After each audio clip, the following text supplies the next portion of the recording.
Well, the temperatures in the last, most of the temperatures in the last 10 years have been the hottest ever. 1998 was a little warmer. I'm going to give you a prediction right now.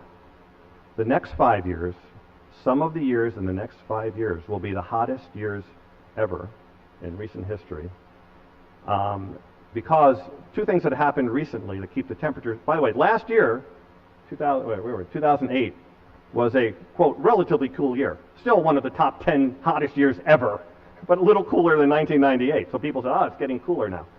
Two things have been happening. It's been La Nina cycle in the last 5 years, and the sun has sunspots that go in 11-year cycles, and we're at a solar minimum.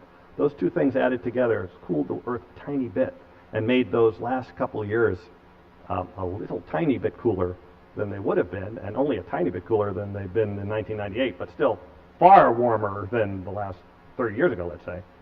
The next 5 years, both those things are reversing. It's turning into El Nino year, which is going to warm up already, and also the sun's going to start putting out a little bit more. Those two things are going to put us back on track. And so I have to say, personally, these scientists that say, these non-climate scientists who say this stuff are wrong. Einstein, when he came to the United States, the Germans were kind of unhappy with him. He's pretty famous for his theory of relativity. So they put out a book, 100 Scientists Against Relativity. And someone asked Einstein about it.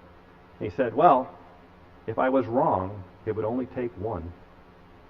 So the fact that they have these lists of scientists who disagree, they're just getting all the people that don't know what they're talking about to sign something. That's a really easy thing to do.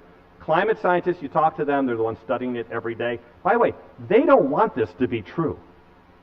I mean, this concept that they have some reason to do this, they would win a Nobel. If someone would prove this is wrong, you'd get a Nobel Prize. There's no incentive to say this unless it's true. So I have to say I disagree. There we go. It was never really, nuclear winter? Thank God it didn't happen. You know what nuclear winter is? You're talking about global cooling.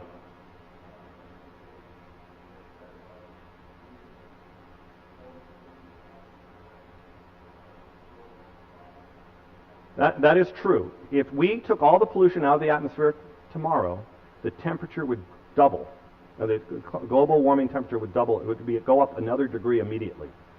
So this pollution, by nuclear winter means you have a nuclear war and you block out sunlight and everything dies. So that will still happen if we have a nuclear war. Right, you're talking about pollution. So it is true that pollution has artificially been cooling the planet off. And you can even look back after the war, we industrialized and the temperature dropped. And then we passed the Clean Air Act. And then right after that, the temperature started going up again. It was going to go up anyway because climate change was catching up to the pollution, and now it's ahead. But that's a problem, actually. As we clean up the air and switch to renewable fuels, we're going to have less pollution. That's going to cause the temperature to go up. So that's actually, things are complicated.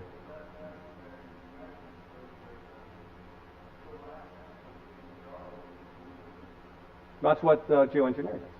That's what putting sulfates in the air is. It's artificially putting, whatever you putting smoke in the air to reflect sunlight. Now, there are other bad things that happen when you do that, but that is a near-term solution, if you want to call it that, to maybe preventing the Arctic from melting too fast. But you better you better be spending your time really fast sucking the CO2 out of the air, because that's only essentially a temporary solution. But I don't disagree. I mean, that's good. Right.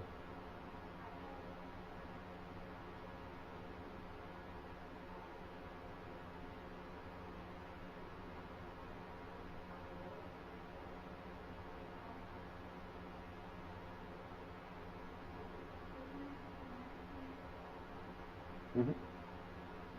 Cool.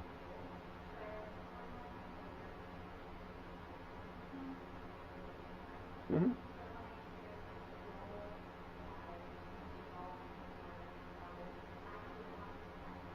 Well,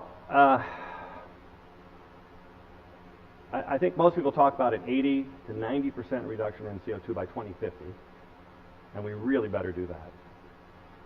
I think it turns out you can do in a short run, there's so much you can do. I mean, so much, we put out twice as much CO2 per person as anywhere else in the world except for like Australia. Even Europe, compared to Europe, we put out twice as much as Europe, 5 times more than the average Chinese. Right? So there's a lot we can do just by thinking smarter. You can change your light bulbs at home tomorrow, and that would have a huge effect. I think I don't know when it kicks in, but they're banning incandescent bulbs. That's a really smart thing to do. You save money, you save energy. So there's a lot of things you can do right now that might have a longer payback, but are still financially smart things to do. And you can get down 20%. Most companies that have done this have found out they save money. Walmart's a great example. They did all these things to help their PR, and they ended up saving hundreds of millions of dollars too at the same time. So just thinking smarter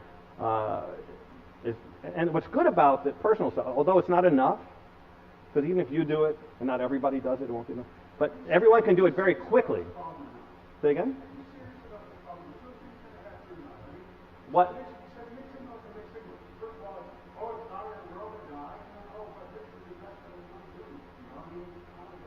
Well, what is wrong? Things are going down 20 years. Therefore, we are going, I hope, we are actually going to build green technologies. If you or someone invest in that and have them at the ready when the world starts to demand them, you will do well. It gives the proper incentives. Well, look, there's different ways of looking at it. You can look at it like we're fighting a war, which I do think is, by the way, a reasonable way to think about it. That takes that kind of effort. And that's directed at the top. This is what we're going to do. I don't care what you say.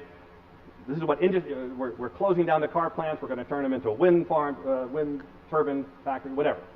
So you can do that kind of thing too. And I think we should do some measure of that. But in the meantime, till we do, it seems to me that actually private industry is doing the most with some government incentives. That's the way it's set up right now. By the way, in places like China, they're just telling people what to do. Not enough.